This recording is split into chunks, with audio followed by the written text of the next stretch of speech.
अस्सलाम वालेकुम दोस्तों आज का जो हमारा सेशन है वो फायर एंड सेफ्टी इंटरव्यू के क्वेश्चन और आंसर के बारे में है। मोस्टली हम उन क्वेश्चंस के बारे में बात करेंगे जो फायर एंड सेफ्टी के इंटरव्यू में पूछे जाते हैं। तो पहला क्वेश्चन ये होता है कि फोम फायर फाइटिंग में फोम और पानी की कंपोजिशन रेशो क्या होती है।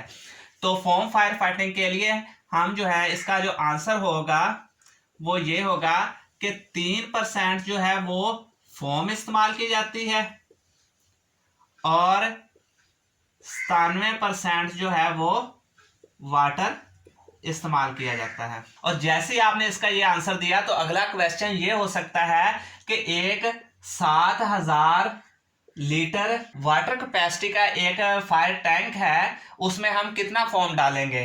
तो आपने इसका आंसर ये देना है कि 3% जो है वो हमने फोम डालना है, 3/100 कर देंगे, जरब जितना वो बोलेगा उस पे जरब कर देंगे। ये सिफर है, इसके साथ चले गई तो आंसर आ जाएगा 210 लीटर। तो 210 लीटर जो है वो 7000 वाटर कैपेसिटी वाले टैंक में हम फोम डालेंगे। ये तो है फोम मेकिंग के लिए। आपसे ये भी पूछा जा सकता है कि फोम की फायर फाइटिंग करते वक्त इसकी रेशो क्या होती है। तो जब हम फायर फाइटिंग करते हैं तो इसका आंसर ये होगा कि 3% फोम ही होता है हमारे पास और 87% जो है वो वाटर हम यूज करते हैं और जो 10% होता है वो हम एयर को लेते हैं। फिर आपसे पूछा जाएगा कि ये 10% एयर कैसे आप इसमें ऐड करते हैं। तो इस फोम फायर फाइटिंग के लिए हम यूज करते हैं FMBP, foam making branch pipe. इसके जरिए हम जो है वो 10% एयर शामिल करते हैं। फोम मेकिंग ब्रांच पाइप कैसे काम करती है, ये इसका जो इंटरनल होता है ये इस तरह होता है, दरमियान में ये आके ऐसे इसका डाया छोटा हो जाता है और फिर जो है इसका डाया ऐसे बड़ा हो जाता है। ये जो काम करती है ये वेंचुरी इफेक्ट के जरिए काम करती है। वेंचुरी इफेक्ट क्या है, यहां पे इसके जो है वो होल होते हैं, ये ऐसे। यहां से जब हमारा फोम और पानी का जो मिक्सचर आता है तो यहां पे आके इसकी वेलोसिटी जो है वो तेज हो जाती है और जो प्रेशर है वो डाउन हो जाता है। वेलोसिटी तेज होने की वजह से यहाँ होल से जो है वो एयर जो है वो अंदर इसके इंटर होती है और यहाँ पे आके ये तीनों बन जाती है, फोम वाटर एयर है, इसका मिक्सचर बन जाता है और आगे फायर फाइटिंग होती है। अगला क्वेश्चन कि फ्लैश ओवर जो है वो किस टेम्परेचर पे होता है। तो फ्लैश ओवर जब भी किसी रूम का जो टेम्परेचर होगा वो 900 हाइट पे पहुंच जाएगा तो फ्लैश ओवर हो जाएगा। 900 से 1200 फ़ारेनहाइट जो है रूम का टेम्परेचर होगा तो इस टेम्परेचर पे फ्लैश ओवर होगा। अगला क्वेश्चन, फायर हाइड्रेंट की मेन लाइन का डाया कितना होता है। तो उसका जो मेन लाइन का डाया होता है वो 4 इंच होता है। उसके बाद फायर हाइड्रेंट का प्रेशर कितना होता है। तो फायर हाइड्रेंट का जो प्रेशर है वो 3 से 5 बार रखा जाता है। अगला क्वेश्चन के फायर एक्सटिंग्विशर में अनर्ट गैस कौन सी यूज करते हैं। तो उसके लिए जो यूज की जाती है वो मोस्टली नाइट्रोजन होती है। और ये भी क्वेश्चन हो सकता है कि नाइट्रोजन कितने % होती है। तो ये होती है 20%।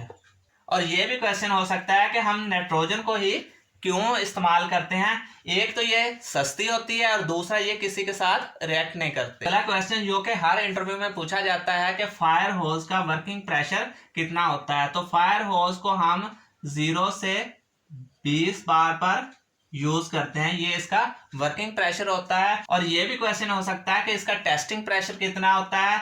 तो 20 से 35 बार जो होता है ये इसका टेस्टिंग प्रेशर होता है, जहां पे इसको टेस्ट किया जाता है। और ब्रस्टिंग प्रेशर जो है वो अबव द 35 होता है।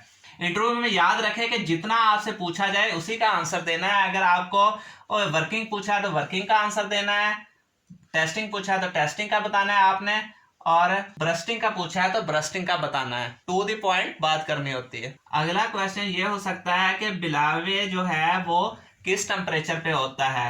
BLEVE BLEVE, boiling, liquid, expanding, vapour, explosion. BLEVE होता क्या है ये मैं आपको अपनी नेक्स्ट वीडियो में बताऊंगा। इसका टेम्परेचर जो होता है वो 538 डिग्री सेंटीग्रेड होता है। ये इस टेम्परेचर पे बिलावे हो जाता है और ये आग लगने के 30 मिनट बाद हो जाता है। यानी कि एक कंटेनर जो है अगर उसको आग लग गई है जिसमें फ्यूल है, हमारे पास पेट्रोल है, उसको आधा घंटा आग लग गई तो उसका टेम्परेचर 538 डिग्री सेंटीग्रेड हो जाएगा और वो फट जाएगा। उसके बाद क्वेश्चन है कि ऐश कितनी तरह की होती है और ये कितने % होती है? तो ऐश जो है ये 2 तरह की होती है। एक होती है फ्लाई ऐश और दूसरी जो होती है वो होती है बॉटम ऐश। ये जो फ्लाई ऐश होती है ये 90% होती है आग लगने के बाद जो उड़ जाती है, और जो पीछे बचती है ये सिर्फ 10% होती है। इसको बॉटम कहते हैं और इसको हम जो हमेशा जो है बॉटम ऐश को कैपिटल में लिखते हैं।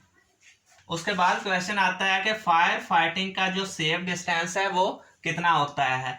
तो फायर फाइटिंग का सेफ डिस्टेंस जो होता है वो 40 से 50 मीटर होता है। उसके बाद क्वेश्चन है कि फायर में डेथ की जो मेन काज होती है वो क्या होती है? तो स्मोक जो है वो मेन काज होती है डेथ की। NFPA कहता है कि 50 से 75% जो डेथ है वो सिर्फ स्मोक की वजह से होती है। उसके बाद क्वेश्चन है कि फायर एक्सटिंग्विशर जो है इसका फिलिंग प्रेशर कितना होता है और टेस्टिंग प्रेशर कितना होता है? तो फायर एक्सटिंग्विशर को हम जो है वो 150 PSI पे फिल करते हैं और इसका जो टेस्टिंग प्रेशर होता है वो 350 PSI होता है। सिर्फ एक जो है वो O2 फायर एक्सटिंग्विशर है जिसका जो फिलिंग प्रेशर है वो हम 744 PSI पे करते हैं। 2 फायर एक्सटिंग्विशर का दरमियानी फासला कितना होना चाहिए? तो 2 फायर एक्सटिंग्विशर का दरमियानी फासला 75 फुट से ज्यादा नहीं होना चाहिए और किचन में जो है वो 30 फुट से ज्यादा नहीं होना चाहिए। अच्छा, ये क्वेश्चन भी जो है वो मोस्टली पूछा जाता है कि 2 हाइड्रेंट का जो दरमियानी फासला है वो कितना होता है? तो 2 हाइड्रेंट का दरमियानी फासला 100 फीट होता है। उसके बाद लास्ट जो हमारा क्वेश्चन है वो ये होता है कि फायर जो मॉनिटर होता है उसमें ये सर्कुलर बैंड क्यों होता है? तो इस पे मैंने एक कंप्लीट वीडियो बनाई हुई है, वो आप देख सकते हैं वीडियो के एंड में। उम्मीद करता हूँ आपको मेरी वीडियो अच्छी लगी होगी। अगली वीडियो जो मेरी होगी वो इंटरव्यू के लॉन्ग क्वेश्चंस के बारे में होगी।